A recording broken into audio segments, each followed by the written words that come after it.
जय श्री श्याम सभी को। तो जैसे कि आपको पता है मैं आपको DREE+B का पेपर करा रही हूँ। आज उसी पेपर को कंटिन्यूस करते हुए हम नेक्स्ट देखते हैं एंड देखते हैं कि क्या कुछ नया सीखते हैं। तो चलिए स्टार्ट करते हैं अपनी वीडियो। तो हमें दिया है कि हमें यहाँ पे एक डिफरेंशियल इक्वेशन दिया और इसका सोल्यूशन पूछा है कि क्या होगा इस ऑप्शन से। ठीक है, जब भी आपको ना इस टाइप की कोई भी लीनियर डिफरेंशियल इक्वेशन मिले, ठीक है, ये बेसिकली ना दो टाइप की होती हैं, एक होती है in the form of Y and एक होती है in the form of X. अब बेसिकली हमें पहचान कैसे होती है, देखो जब linear differential equation in the term of Y होएगी तो आपको ऊपर वाई मिलेगा, ठीक है, और जो हमारा इंटीग्रेशन होगा वो हमारा विद रिस्पेक्ट टू एक्स होगा। कहने का क्या मतलब है, मेरे कहने का ये मतलब है यहाँ पे कि जब भी आपको लीनियर डिफरेंशियल इक्वेशन y की फॉर्म में मिले तो आप उसका अपोजिट वाले का क्या होगा, इंटीग्रेशन होगा। ठीक है, जो इंटीग्रेटिंग फैक्टर निकलेगा ना, जो भी हम क्या कहते हैं इंटीग्रेशन करेंगे वो अपोजिट वाले के रिस्पेक्ट में करेंगे, और जो हमारा सोल्यूशन आएगा ना वो आएगा हमारे उसी की फॉर्म में जिसमें हमें दिया है। जो भी आपको ना यहाँ ऊपर टर्म मिलेगी ना, जैसे यहाँ पे दे दिया linear differential equation in the form of y, यानी dy/dx plus py is equal to q। ठीक है, यहाँ पे इंटीग्रेटिंग फैक्टर कैसे निकालते हैं, e की पावर p dx, और यहाँ पे सोल्यूशन आ गया y into integrating factor is equal to q into integrating factor complete का क्या करना है, इंटीग्रेशन करना है with respect to dx plus में c। ठीक है, ये बात आई समझ में y में। अब x में अगर होगा तो ऊपर आपको मिलेगा x, और इंटीग्रेशन किसके रिस्पेक्ट में करोगे, y के। अब इन दोनों में से ना एक चीज़ आप याद कर लो, ठीक है, और मैं कहूँगी आप ना y वाली याद कर लो क्योंकि हमेशा आती y वाली है। ठीक है, तो इस लीनियर डिफरेंशियल इक्वेशन को याद कर लो, किस फॉर्म में होती है, dy/dx plus p of y is equal to q। इसको कैसे सोल्व करेंगे, पहले निकालेंगे इसका इंटीग्रेशन, इंटीग्रेटिंग फैक्टर वो कैसे निकलता है, e की पावर p dx। ठीक है, और इसका सोल्यूशन होता है y into integrating factor is equal to integration of q into integrating factor complete का करना है इंटीग्रेशन प्लस में c। ठीक है, होप सो आपको समझ में आया। अब हमें जो दिया हुआ था ना, जैसे हमें यहाँ पे क्या दिया हुआ, dy/dx, पहले ना आप इसको इस फॉर्म में बना लो कि इसमें p कौन सा है, q कौन सा है, तो ईजिली हो जाएगा। ठीक है, अब अगर मैं y को इधर लेके आऊँ तो dy/dx plus y is equal to क्या हो गया, एक्स स्क्वायर। ठीक है, इतनी बात आ गई समझ में। अब जो हमारा y है ना, y के साथ क्या है, 1 इंटू वाई, तो p की वैल्यू कितनी आ जाएगी, 1, और q क्या आ गया यहाँ से, एक्स स्क्वायर। ठीक है, जैसे देखिए मैंने नीचे लिखा हुआ है, वैल्यू कितनी आ गई 1, और q की वैल्यू कितनी आ गई, एक्स स्क्वायर। इसका इंटीग्रेशन क्या हो जाएगा, इंटीग्रेटिंग फैक्टर e की पावर p dx, p कितना है 1 dx, तो e की पावर क्या आ गया, x। ठीक है, क्योंकि 1 का हमारा इंटीग्रेशन क्या होता है, x। अब सिमिलरली बस इसको क्या करो, अब तो वही आपका 12th क्लास का कंसेप्ट रह गया, जैसे y इंटू ई की power x integrating factor is equal to q क्या है, X square integrating factor dx प्लस c। बस अब इसको बाय पार्ट से ना, बाय पार्ट इसमें क्या होता है, यहाँ पे आईलेट के अकॉर्डिंग लिखते हैं हम, जो हमारा एक्सपोनेंट फंक्शन होता है वो हमेशा लास्ट में आता है, जैसे आईलेट। ठीक है, यहाँ इंट्रीगल, लोगरिथम, एल्जेब्रिकल, ट्रिग्नोमेट्रिक और एक्सपोनेंट फंक्शन। ठीक है, अब यहाँ से आप देखो एक्सपोनेंट क्या है, लास्ट में आ रहा है ना, तो इसको मानेंगे सेकंड और ये मानेंगे फर्स्ट। ठीक है, तो first as it is, second का क्या करेंगे, इंटीग्रेशन माइनस फर्स्ट का डेरिवेटिव इंटू सेकंड का इंटीग्रेशन, कंप्लीट का क्या करना है, इंटीग्रेशन प्लस में सी। अब यहाँ से फिर से वही लगा दो बाई पार्ट्स रूल। ठीक है, तो first as it is, second का इंटीग्रेशन माइनस ई की पावर एक्स, क्योंकि फर्स्ट 1 का डेरिवेटिव क्या हो गया, एक्स का 1। ठीक है, डी एक्स प्लस में C is equal to E की power X D X plus सी।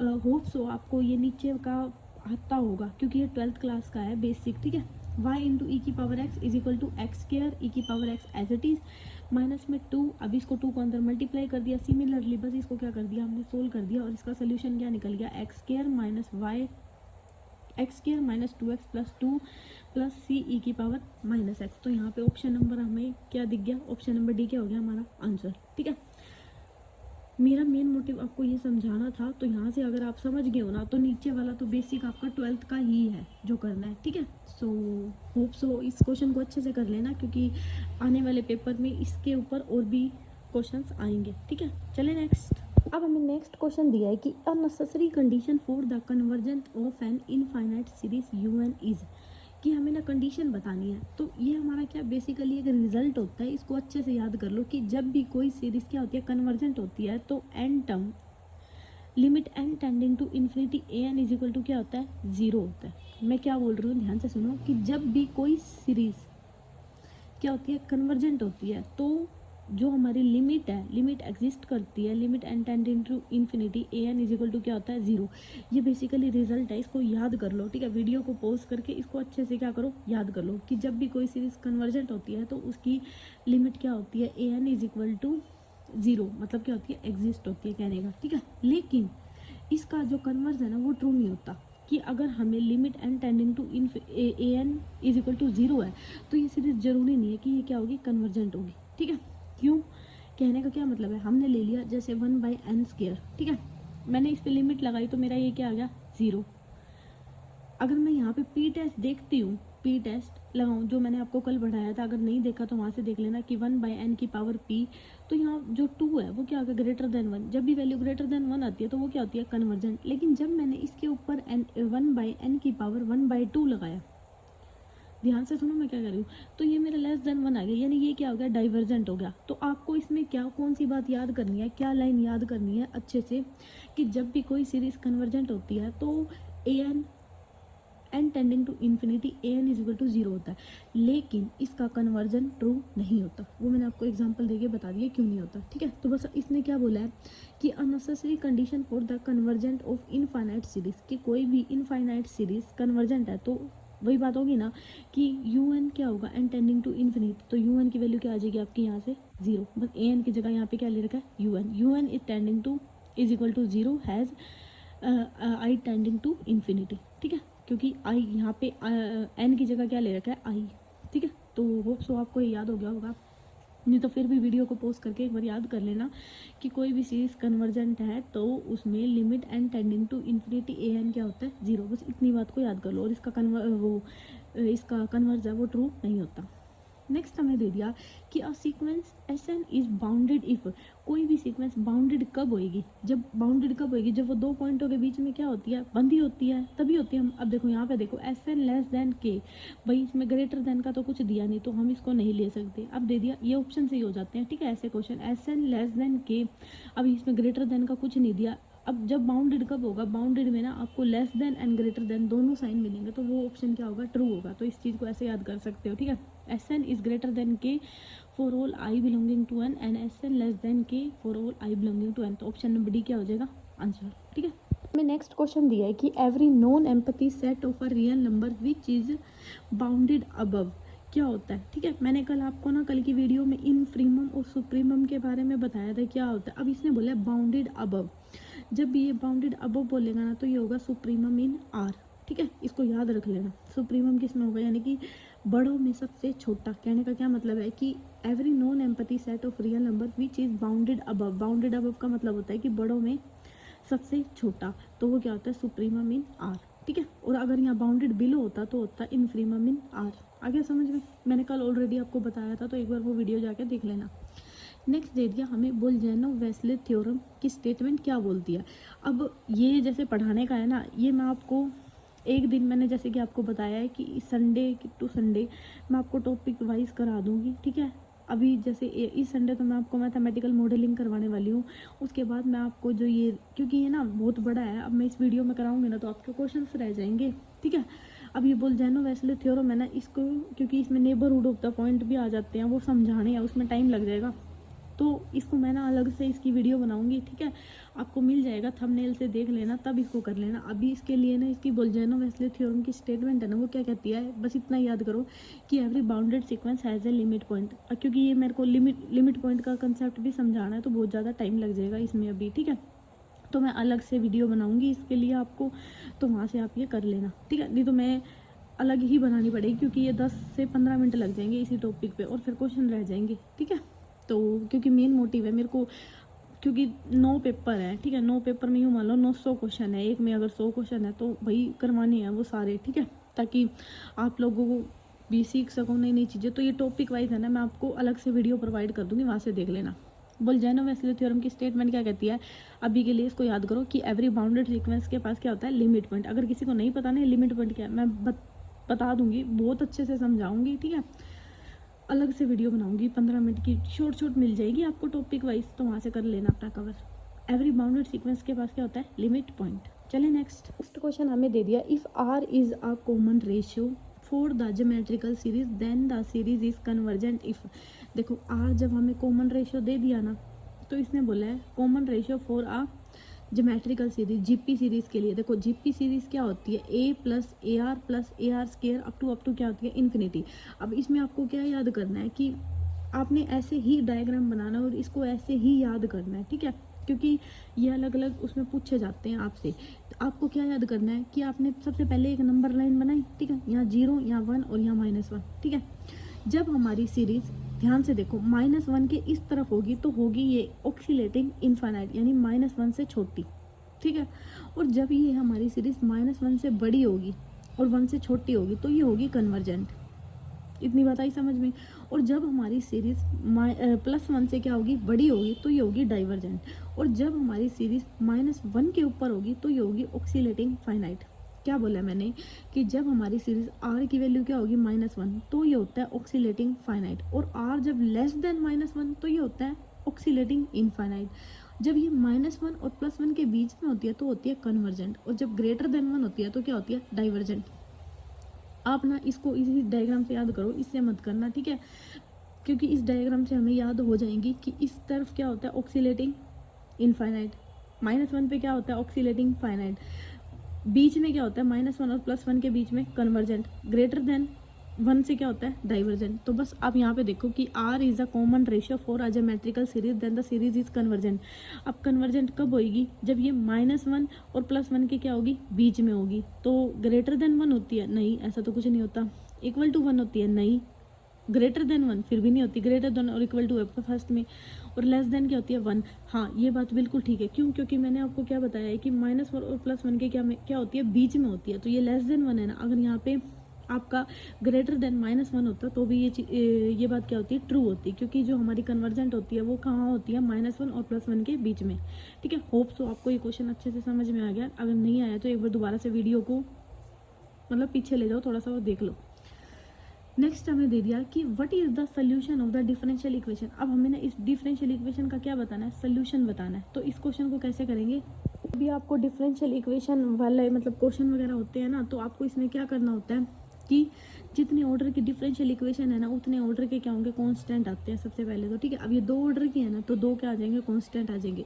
तो ऑप्शन में देखो जिसमें 2 कांस्टेंट है ना, वो हमारा आंसर आएगा। अब इसमें तो नहीं है, ये तो वैसे कट गया ऑप्शन, क्योंकि 2 नहीं है। मैंने क्या बोला है कि जितने ऑर्डर की आपकी डिफरेंशियल इक्वेशन होगी ना, उतने क्या होंगे हमारे कांस्टेंट। तो सेकंड ऑप्शन तो वैसे कट गया और थर्ड भी कट गया। अब बचा हमारा option number first and option number fourth. तो देखते हैं इसका क्या आंसर होगा। सो आपको ऑप्शन से एलिमिनेट करने आए 2 क्वेश्चन, ठीक है। अब इसमें बस ये बात याद करनी है कि जितने ऑर्डर की डिफरेंशियल इक्वेशन होती है उतने क्या होते हैं, कांस्टेंट।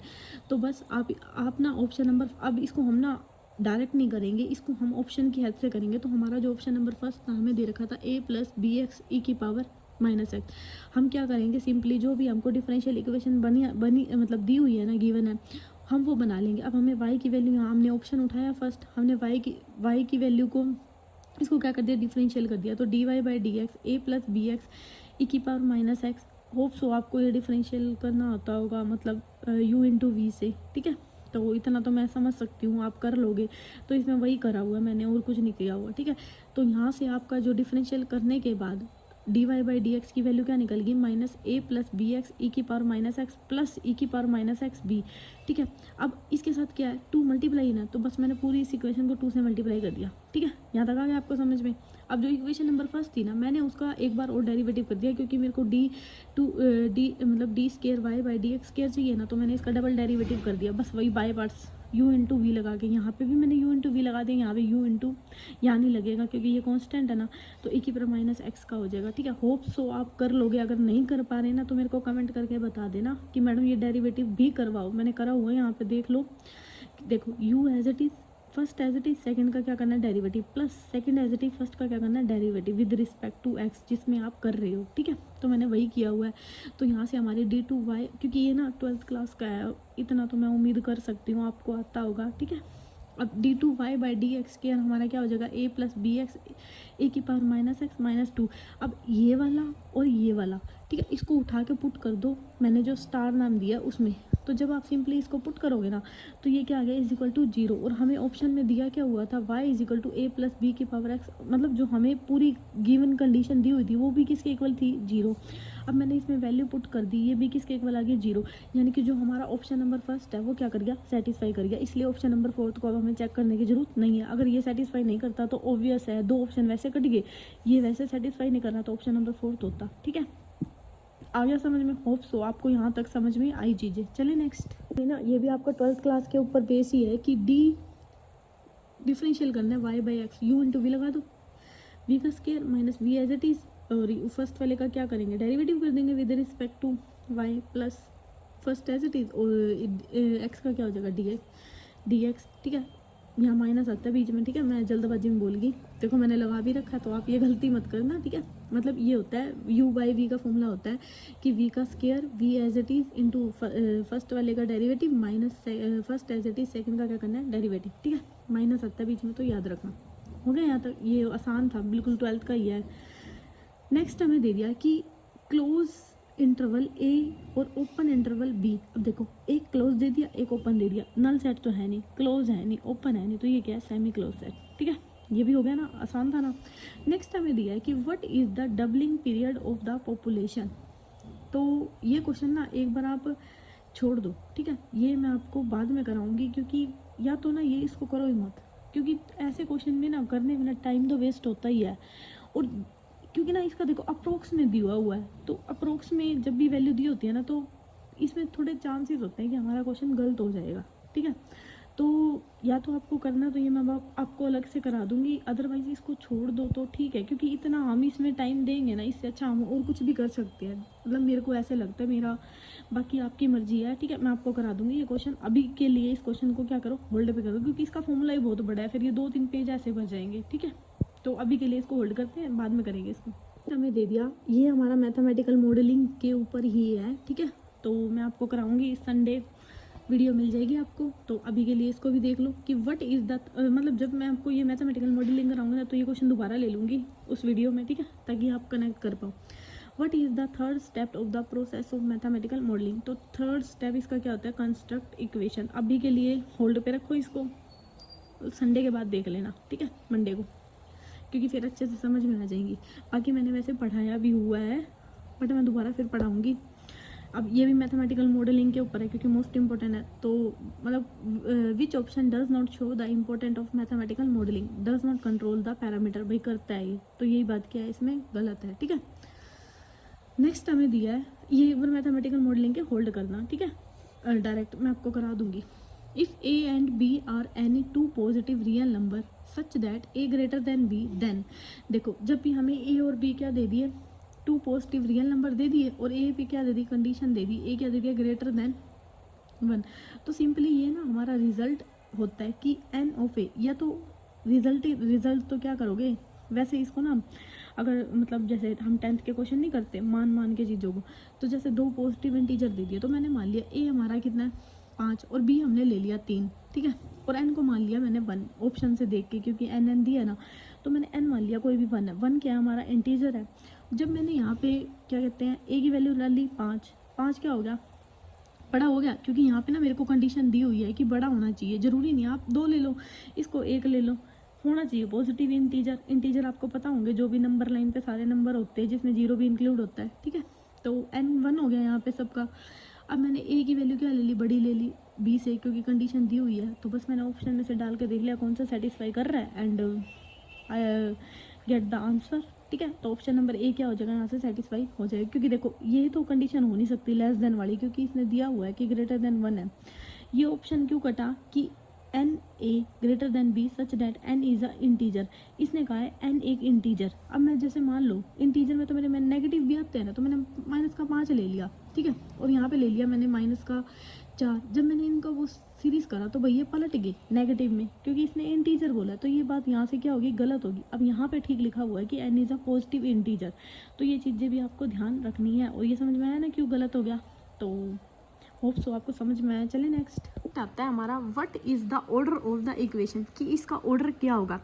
देखो 2 चीज़ें होती हैं, एक होता है हमारा डिग्री और एक होता है हमारा ऑर्डर। ठीक है, अब डिग्री क्या होती है, जो भी हमारी हाईएस्ट डेरिवेटिव है ना उसकी जितनी भी पावर होती है उसको बोलते हैं हम डिग्री। और ऑर्डर क्या होता है कि जितने भी ऑर्डर की हमको डेरिवेटिव दिया हुआ है, मतलब डेरिवेटिव कितनी बार किया हुआ है उसको बोलते हैं ऑर्डर। ठीक है, तो होप सो आप कंफ्यूज मत होना इसमें, क्योंकि हो जाते हैं बच्चों को पता नहीं होता डिग्री एंड ऑर्डर कौन सा होता है, वो उल्टा लिख देते हैं। तो ऑर्डर का मतलब है कि कितने ऑर्डर किया है। जैसे मैडम भी कहती है ना कि देखो हमने सेकंड, अब मैं बोलती हूँ कि यहाँ पे सेकंड ऑर्डर किया है, बोलती हूँ ना, आप भी बोलते होगे। ठीक है, तो ऑर्डर का मतलब है कि जो हमारा डिफ्रेंशिएशन है ना कितनी बार किया हुआ है, ये बोलते हैं ऑर्डर। और जितने भी ऑर्डर का डिफ्रेंशिएशन किया हुआ है ना उसकी पावर क्या होती है, डिग्री। ठीक है, होप सो आपको यहाँ तक समझ आया। तो भाई ऑर्डर बताओ कितना, 2, और डिग्री कितनी हो जाएगी, हाईएस्ट ऑर्डर की पावर कितनी है, 1। तो यहाँ से पूछा गया ऑर्डर, तो ऑर्डर कितना हो जाएगा, 2। ठीक है, होप सो आपको समझ में आया। नेक्स्ट हमें दिया है to prove the Rolle theorem what must be satisfy by the function f. Rolle theorem को प्रूव करने के लिए क्या सेटिस्फाई होना चाहिए। तो जो हमारी रोल थ्योरम है ना ये क्या बोलती है कि फंक्शन क्या होना चाहिए, कंटिन्यूस होना चाहिए, किस पे, क्लोज इंटरवल पे। ठीक है, फंक्शन क्या होना चाहिए, डिफरेंशिएशन होना चाहिए किस पे, ओपन इंटरवल पे। और f of a is equal to क्या होना चाहिए, एफ ऑफ बी। तो याद रखना, अब कंटिन्यूस है ना, कंटिन्यूस यानी क्लोज, सी सी। ठीक है, डिफरेंशियल फिर अपने आप याद हो जाएगा। और थर्ड कंडीशन क्या होती है, f of a is equal to f of b. तो देखो यहाँ पे f is continuous on the open interval, भाई ये बात तो गलत होगी। अभी सी सी से हम पढ़ के आए हैं यानी क्लोज होना चाहिए, तो ये बात गलत। F is differentiable on open interval, हाँ ये बात ठीक है। नेक्स्ट पढ़ लेते हैं, एफ इज डिफरेंशिएबल, भाई क्लोज पे तो होता नहीं है, ये कंटिन्यूस होता है, तो यहाँ से ये एफ इज नॉट कंटिन्यूस होता है, इस पर ये गलत हो गया। तो ऑप्शन नंबर सेकंड क्या हो गया हमारा आंसर। ठीक है, यहाँ तक समझ में आएगा। नेक्स्ट हमें दिया है कि the function f has limit at the point x is equal to a if. देखो इसमें ना सिंपली रिजल्ट है ये कि जब भी फंक्शन की लिमिट कब एग्जिस्ट होती है, जब वो लेफ्ट हैंड साइड और राइट हैंड साइड दोनों क्या होते हैं, इक्वल होते हैं। तो इसने कह दिया फंक्शन की लिमिट एग्जिस्ट हो रही है, तो कब होएगी, जब ये दोनों क्या होंगे, इक्वल। ये रिजल्ट होता है, इसको याद करना। ठीक है, हमें नेक्स्ट क्वेश्चन क्या दिया है, हमें दिया है कि let v is the vector field define on the open set S and is a real value function on S, when will this field be called a gradient field. देखो क्या बोला है कि हम, जब मैंने आपको मतलब फर्स्ट वीडियो कराई थी उसमें मैंने आपको ना 3 कंसेप्ट बताए थे। एक तो बताया था मैंने आपको क्या, ग्रेडियंट, सेकंड बताया था डाइवर्जेंट, और थर्ड क्या बताया था, कर। मैंने ग्रेडियंट में आपको क्या बताया था कि भाई डेल क्या होता है, एफ, उस पर डायरेक्शन नहीं जाती। जो हमारा डाइवर्जेंट है उस पर क्या जाती है, डाइवर्जेंट यानी कि डायरेक्शन जाती है, del dot f, divergent and dot product. और जो हमारा कर्ल होता है वो क्या होता है, डेल क्रॉस एफ, उस पर भी क्या जाती है, डायरेक्शन जाती है। ठीक है, मैंने आपको फर्स्ट क्लास में मतलब फर्स्ट जो क्वेश्चन था उसमें बताई थी ये बात, अगर ध्यान से आपने देखी है तो इसने वही वाला कंसेप्ट यूज़ कर लिया कि इसने कहा है कि ग्रेडियंट कब होगा, ग्रेडियंट कब होगा, जब वो क्या होगा, डेल डॉट एफ।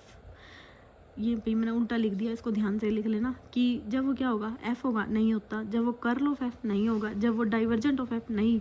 ग्रेडियंट पूछा है ना, ग्रेडियंट का मतलब है डेल एफ, तो v इज इक्वल टू क्या होगा, डेल एफ। बस इसने ये पूछा था कि v एक वेक्टर फील्ड है, एस पे डिफाइंड हो रहा है रियल वैल्यू फंक्शन पे, तो हमारा ये बताओ कि ग्रेडियंट फील्ड कब होता है, तो v is equal to del f. ठीक है, नेक्स्ट क्वेश्चन हमें दिया है कि if p x y and qxy are the scalar function defined over a domain D with piecewise smooth closed boundary, then देखो ये हमें ना क्या बोलते हैं, हमें डेफिनेशन दी हुई है जिसमें हमारी ना 3 डेफिनेशन आती हैं इसमें आपकी स्केलर फंक्शन में। एक होती है हमारी गोव्स, एक स्टोक एंड और एक होती है आपकी ग्रीन थ्योरम। तो मैं पहले आपको वो तीनों बताती हूँ और फिर मेरे को आप ये बताना है क्वेश्चन आपसे हुआ नहीं। ठीक है, तो यहाँ पे ना आपकी वेक्टर कैलकुलस में 3 थ्योरम जो कि मोस्ट इंपॉर्टेंट है, Gauss theorem, Green theorem and Stoke theorem क्या होती है।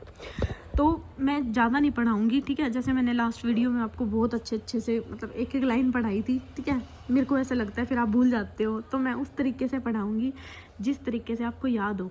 तो हमारी स्टोक थ्योरम क्या बोलती है, स्टोक थ्योरम हमारी ये बोलती है कि close curve C F dot D r किसके इक्वल होता है, surface integral curl of f dot N D S.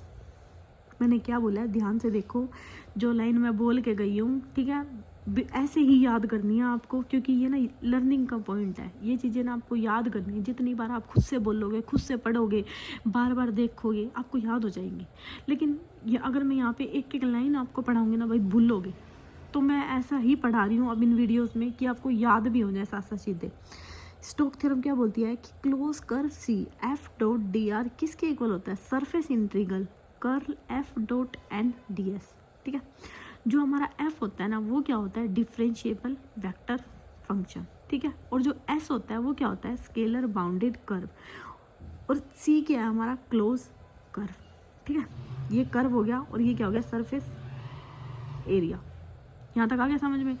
तो मेरे साथ दोबारा बोलो कि स्टोक थ्योरम क्या होती है, क्लोज इंट्रीगल बोलो या फिर इंट्रीगल ही बोलेंगे कि क्लोज इंट्रीगल कर्व क्या दे दी, C, close curve C F dot D R is equal to surface integral curl F dot N D S. ये होता है हमारा स्टोक थ्योरम, बस इतना याद करो। चलें, ग्रीन थ्योरम क्या दिया है कि close curve c F1 dx plus F2 dy is equal to surface integral, जो कि किस पे दिया, R पे, करली F2 करली x माइनस करली ऑफ F1 करली y dx dy।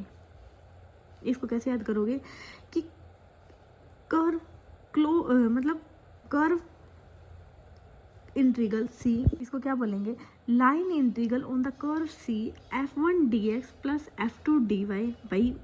ठीक है, हो जाता है कई बारी, तो आप याद मत करना, मतलब माइंड मत करना। तो surface integral on the r curly F2x minus curly F1 dy dx dy।